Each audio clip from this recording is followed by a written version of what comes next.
Hello guys, welcome to Pakistani real reaction. तो कैसे हैं आप सब? मेरा नाम है मुदस्सिर। हम बशीर। सो गाइस, आज की वीडियो काफी ज्यादा कमाल की होने लगी है। वीडियो का जो टाइटल है वो है कैसे भारत के किसान पाल रहे हैं पूरी दुनिया का पेट। मतलब the rise and fall of Indian agriculture आज हम देखने लगे हैं कि मतलब कैसे एक टाइम पे एग्रीकल्चर था ही नहीं भारत का, और आज कैसे पूरी दुनिया को पाल रहा है भारत के किसान अपने मतलब एग्रीकल्चर से। तो देखते हैं मिस्टिकल लैंड का वीडियो, काउंटडाउन करते हैं 3, 2, 1 एंड स्टार्ट। एक समय पर भारत में हालात ऐसे थे कि ये अपने ही लोगों का पेट भरने में नाकामयाब हो रहा था। जी हाँ, एक वक्त पर भारत में खाना नहीं होने की वजह से लगभग 40 लाख लोगों की जान चली गई थी। ये वो वक्त था जब इंडिया के पास जितना खाना था उससे कहीं ज्यादा उस खाने को खाने वाले पेट थे। लेकिन आज WHI इंडिया यानी कि हमारा भारत दुनिया का 5 सबसे बड़ा अनाज प्रोड्यूसर देशों में से एक है। आज इंडिया अपने यहाँ के लोगों के साथ साथ कई देशों के लोगों का पेट भरता है, लेकिन जहां एक वक्त पर लोग भूखे मर रहे थे, वो कैसे भर रहा है आज दूसरे देशों के लोगों के पेट। चलिए जानते हैं हमारे आज के इस वीडियो में कि कैसे एक देश जो कल भूख से मर रहा था तो उसे बड़े बड़े देश अनाज तक नहीं दे रहे थे, लेकिन आज वही देश दुनिया भर के कोने कोने में अनाज पहुंचाने में कामयाब है। आजादी के समय भारत की आबादी करीब 33 करोड़ थी, फिर भी हम अनाज के लिए दूसरे देशों के मोहताज थे। लेकिन आज देश की जनसंख्या 33 करोड़ से बढ़कर 144 करोड़ पहुंच गई है, और फिर भी हम आज अपने देश के लोगों का और कई देशों का पेट आसानी से भर पा रहे हैं। आज भारत दुनिया का दूसरा सबसे बड़ा वीट यानी गेहूं का प्रोड्यूसर है। दुनिया के कुल चावल एक्सपोर्ट में करीब 45% हमारा ही है। जहां भारत में साल 1950-51 में लगभग 5.8 करोड़ टन अनाज उगाया जा रहा था, वहीं आज के समय में भारत में 30.86 करोड़ टन अनाज प्रोड्यूस किया जाता है साहब। यानी कि हमारा देश आज 1950 के मुकाबले लगभग 6 गुना बढ़ गया है। हाँ, ये वही देश है जिसके प्रधानमंत्री की एक आवाज पर लोग उनके साथ खड़े हो गए थे। आजादी के बाद एक वक्त ऐसा था जब उस समय के प्रधानमंत्री लाल बहादुर शास्त्री ने देश के लोगों में से हफ्ते में एक वक्त का खाना छोड़ने की अपील की थी। हाँ, हो सकता है कि आज अगर आप इस बात को पहली बार सुन रहे हैं तो आपको अजीब लग रहा होगा कि भला एक घर में रहने वाले लोग एक दूसरे की बात नहीं मानते तो देश के प्रधानमंत्री की बात किस देश के लोगों ने मान ली। पर ये सच है, भारत में एक वक्त ऐसा भी था जब लोग देश के प्रधानमंत्री के कहने पर एक दिन का व्रत करने लगे थे ताकि देश में अनाज की खपत कम हो। दरअसल शास्त्री के पीरियड में अनाज का भीषण संकट पैदा हो गया था। उस वक्त अमेरिका ने गेहूं देने के लिए हाँ तो कर दी थी, लेकिन साथ में कुछ ऐसी शर्तें रख दी थी जो उनके और देश के स्वाभिमान पर आ गई थी। और तब उन्होंने और उनके परिवार ने एक दिन का व्रत रखा और जाना कि इंसान भूख बर्दाश्त कर सकता है। और अपने घर पर ये एक्सपेरिमेंट करने के बाद ही लाल बहादुर शास्त्री ने देशवासियों को एक दिन का व्रत रखने की अपील की थी। उस वक्त उन्होंने देशवासियों से कहा था कि पेट पर रस्सी बांधो, साग सब्जी ज्यादा खाओ, सप्ताह में एक दिन एक वक्त उपवास करो, देश को अपना मान दो। और तब उनकी बात को मानते हुए लोगों ने बिना किसी हिचकिचाहट के अपने प्रधानमंत्री की बात सुनी और एक हफ्ते में एक दिन के लिए एक वक्त का खाना छोड़ दिया। लेकिन आज हालात ऐसे नहीं हैं। उस वक्त जो इंडिया देश में एक दिन भूखे रहने को मजबूर था, आज वो कई देशों का अन्नदाता है। आज इंडिया के ऊपर कई गरीब देश अनाज के लिए निर्भर हैं। आज हमारा देश 50 से भी ज्यादा देशों को अनाज का एक्सपोर्ट करता है। आज हमारे देश में जितने गेहूं की जरूरत है उससे 30 से 35% अधिक पैदा कर रहे हैं। धान की पैदावार की जरूरत से 20 से 25% ज्यादा है। 1 अगस्त 2022 को चावल और गेहूं का स्टॉक 545.97 लाख टन का था। ये 1947 के 2.38 लाख टन का 230 गुना है। आज भारत दूध, जूट और दालों का सबसे बड़ा उत्पादक है और गेहूं, चावल, गन्ना और फल सब्जियों के मामले में दूसरे नंबर पर है। अनाज के भंडार भरे होने का ही नतीजा है कि कोरोना जैसी महामारी में भी किसी के भूखे रहने की नौबत नहीं आई। आजादी के समय 72% लोग खेती ही करते थे, इसलिए जीडीपी में कृषि का योगदान भी 54% था। वहीं आपको बता दें कि 7 दशकों में इकोनॉमी 100 गुना बढ़ने के बाद आज जीडीपी में कृषि की हिस्सेदारी 18.8% है। लेकिन सवाल साहब ये है कि जिस देश में अनाज की कमी से लाखों मौतें हुई थी, वो देश अनाज का इतना बड़ा एक्सपोर्टर कैसे बन गया? आखिर कैसे हुआ ये चमत्कार? चलिए दोस्तों जानते हैं। आज भारत की खेती की जो कंडीशन है उसका सबसे बड़ा क्रेडिट हरित क्रांति यानी कि ग्रीन रेवोल्यूशन को माना जाता है। अगर हरित क्रांति नहीं होती तो आज शायद भारत की वो स्थिति नहीं होती जो कि आज है। दरअसल जब भारत का सबसे ज्यादा ध्यान एग्रीकल्चर पर तब गया जब बंगाल फैमिन आया था, जिसमें लगभग 40 लोगों की सिर्फ भूख की वजह से मौत हो गई थी। आज से लगभग 80 साल पहले जब बंगाल में बांग्लादेश, भारत का पश्चिम बंगाल, बिहार और ओडिशा एक हुआ करते थे, तब इन राज्यों ने भुखमरी का ऐसा दौर देखा था कि जिसे आज तक दुनिया भूल नहीं पाई है। उस समय सेकेंड वर्ल्ड वॉर के कारण हालात ऐसे हो गए थे साहब कि लोग भूख के मारे सांप और घास खाने को मजबूर हो गए थे, क्योंकि कुछ समय पहले बंगाल में आए तूफान से चावल की फसल नष्ट हो गई थी। लेकिन फिर भी अनाज का प्रोडक्शन घटा नहीं था, पर उस वक्त ब्रिटेन के प्राइम मिनिस्टर ने बंगाल का अनाज ब्रिटेन भेजना शुरू कर दिया था और इससे बंगाल में अनाज की कमी आई और इससे वहां के लोग भूख से तड़पने लगे। हालांकि बंगाल के बिगड़ते हालातों को लेकर अमेरिका और कनाडा जैसे देशों ने मदद ऑफर की थी, लेकिन ब्रिटेन के प्राइम मिनिस्टर चर्चिल ने उस मदद को ठुकरा दिया था और इससे बंगाल के हालात बिगड़े और तब हालात को देखते हुए एग्रीकल्चर को विकसित करने का फैसला लिया गया। लेकिन उस वक्त एग्रीकल्चर एरिया को एक्सपैंड किया गया, बट टेक्नोलॉजी पर फोकस नहीं किया गया था, जिस वजह से मेहनत तो ज्यादा लगी थी, लेकिन उत्पाद में कुछ खास बढ़ोतरी नहीं हुई थी। जो भी उत्पादन हो रहा था वो देश के लोगों का पेट भरने के लिए काफी नहीं था। जब भारत की कंडीशन एकदम खराब होने लगी थी, तो ऐसे में विदेशों से हाइब्रिड प्रजाति के बीजों को भारत सरकार ने मांगना शुरू कर दिया था।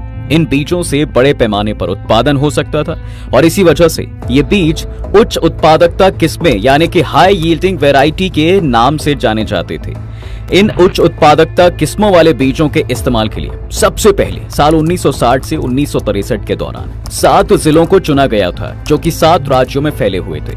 ये एक एक्सपेरिमेंट के तौर पर किया गया था और इसे नाम दिया गया था इंटेंसिव एग्रीकल्चर डिस्ट्रिक्ट प्रोग्राम। ये एक्सपेरिमेंट पूरी तरह से कामयाब रहा था। अब इसी को आधार बनाते हुए साल 1966 से 1967 के दौरान फॉर्मली एक क्रांति को स्टार्ट किया गया और इसी का नाम पड़ा था हरित क्रांति। आपको बता दें कि भारत में इस क्रांति की शुरुआत डॉक्टर MS स्वामीनाथन ने की थी। इस क्रांति के दौरान पारंपरिक बीजों की जगह उच्च उत्पादकता किस्म वाली बीजों ने ले ली थी, लेकिन ऐसे में इन्हें न सिर्फ ज्यादा फर्टिलाइजर्स की जरूरत पड़ती थी, बल्कि इन्हें ज्यादा से ज्यादा पेस्टिसाइड्स भी चाहिए होते थे। अब यहाँ तक कि सिंचाई के लिए भी इन्हें ज्यादा पानी की जरूरत होती थी, इसलिए सरकार ने एग्रीकल्चर की लैंड को बढ़ाने के साथ साथ इरिगेशन प्रोजेक्ट्स का भी एक्सपेंशन करना शुरू कर दिया था। साथ ही साथ फर्टिलाइजर्स पर सरकार की ओर से सब्सिडी भी दी जाने लगी थी। जहां पर पुराने बीजों से इन फसलों को पकने में जहां 130 से 150 दिन लगते थे, वहीं इन बीजों के इस्तेमाल से इन बीजों से फसल के उत्पादन में सिर्फ 100 से 110 दिन ही लगने लगे थे और कुछ इस तरह हुई थी ये क्रांति। अब इस क्रांति की वजह से देश में काफी ज्यादा फायदे हुए। जैसे भारत अनाज उत्पादन के मामले में सेल्फ सफिशिएंट बन गया था और गेहूं का प्रोडक्शन साल 1968 में 170 लाख टन तक पहुंच गया था। इस क्रांति के जरिए अनाज उत्पादन के साथ साथ ट्यूबवेल के जरिए सिंचाई और नहर और कई तरह के अलग अलग सिंचाई के साधनों का विकास हुआ। हरित क्रांति की वजह से जो मशीनीकरण के कारण उत्पादन में बढ़ोतरी हुई, उसके कारण देश के गांवों में भी रोजगार को नए नए मौके लोगों को मिलने लगे थे। ये हरित क्रांति का रिजल्ट ही था साहब कि पंजाब, पश्चिमी उत्तर प्रदेश और हरियाणा जैसे राज्यों में बिहार, उड़ीसा और उत्तर प्रदेश के लाखों लोग और मजदूर काम की तलाश में पहुंचने लगे थे। इस क्रांति के बाद से खेती सिर्फ लोगों के लिए पेट भरने का साधन नहीं रह गई थी, बल्कि लोगों ने इस क्रांति की वजह से खेती को अपनी कमाई का ही जरिया बना लिया था। इसी के साथ इस क्रांति की वजह से देश में काफी सारे राजनीतिक परिणाम भी देखने को मिले थे।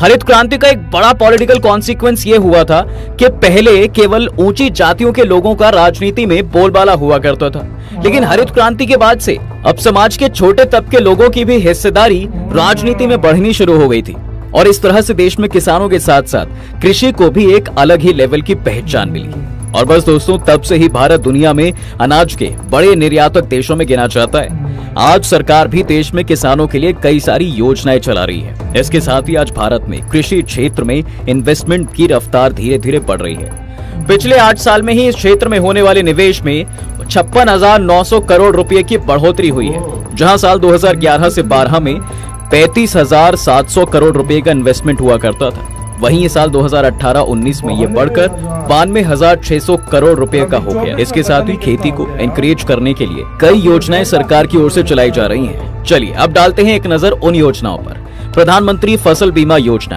आज जहां सारे देश क्लाइमेट चेंज जैसी प्रॉब्लम का सामना कर रहे हैं, ऐसे में किसानों के लिए चिंताएं बढ़ती जा रही हैं, क्योंकि किसानों की फसल कई बार खराब हो जाती है और इसका भुगतान किसान को अकेले ही करना पड़ता है। इस समस्या से निपटने के लिए केंद्र सरकार ने प्रधानमंत्री फसल बीमा योजना चलाई है और इस योजना के तहत किसानों की फसल का बीमा किया जाता है। इस योजना के तहत किसानों को केंद्र सरकार और राज्य सरकार दोनों ही तरफ से पैसा दिया जाता है। इस योजना के तहत ही अगर नेचुरल कैलेमिटीज से फसलों का नुकसान हो जाए तो 72 घंटे के अंदर बीमा कंपनी को सूचना देगी। इसके बाद बीमा कंपनी खेत में जाकर फसल नुकसान का जायजा लेगी और किसान को बीमा कवरेज का पैसा दे देती है। इस तरह किसान बड़े इकोनॉमिक क्राइसिस से बच जाते हैं। इसके बाद इसी तरह की प्रधानमंत्री कृषि सिंचाई योजना। देखिए, केंद्र सरकार की कृषि सिंचाई योजना में सिंचाई के लिए खेती का विस्तार करने, पानी की बर्बादी को कम करने और पानी के सही इस्तेमाल वाली तकनीकों को अपनाने के लिए किसानों को प्रेरित किया जाता है। किसान क्रेडिट कार्ड योजना। इस योजना के तहत किसानों को सस्ती दरों पर खेती के लिए लोन दिया जाता है। किसान क्रेडिट कार्ड पर किसानों को शॉर्ट टर्म लोन दिया जाता है, साथ ही समय पर लोन उतारने पर सब्सिडी भी दी जाती है। राष्ट्रीय कृषि बाजार या ई नाम एक ऑनलाइन ट्रेडिंग पोर्टल है जिस पर किसान को अपनी रजिस्ट्रेशन करना होता है और फसल की जानकारी देनी होती है। ये पोर्टल इसलिए बनाया गया है ताकि किसान यहाँ से सीधा ही अपनी फसल को बेच सकें और उन्हें बिचौलियों यानी कि मिडलमैन से मुक्ति मिल जाए। इस पोर्टल पर रजिस्टर करके किसान के ऊपर है कि वो जिस भी कीमत पर चाहे, जहां भी चाहे, अपनी फसल बेच सकता है।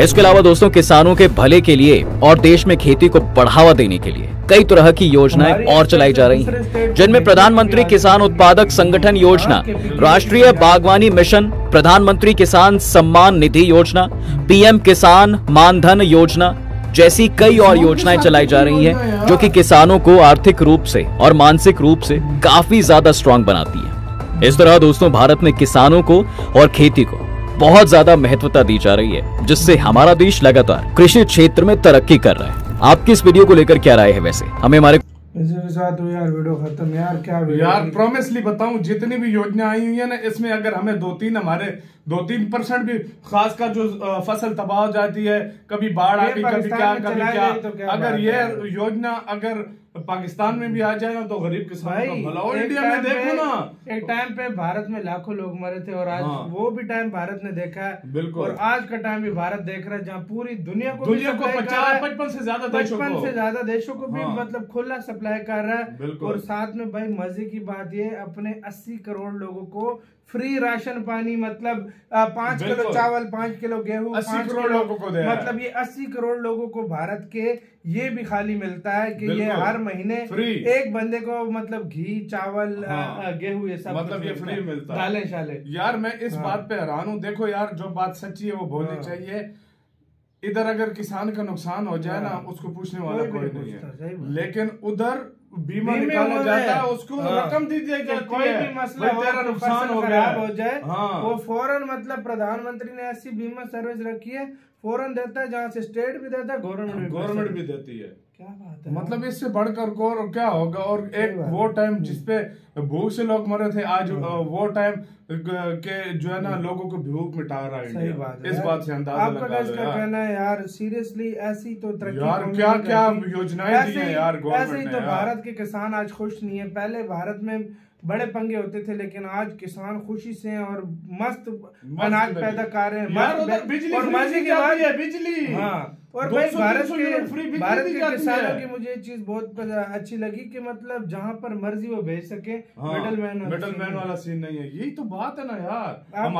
हमारा इधर गंदम खरीद कोई नहीं रहा, इतना लोग खरीद कोई नहीं, केपीके वाले खरीदना चाहते हैं, पंजाब गवर्नमेंट ने उसको नहीं देना चाहती। मतलब ये सच में यार मुझे समझ नहीं आती। आपका क्या कहना है? अपने कमेंट सेक्शन में बहुत ज्यादा ख्याल रखना तो है।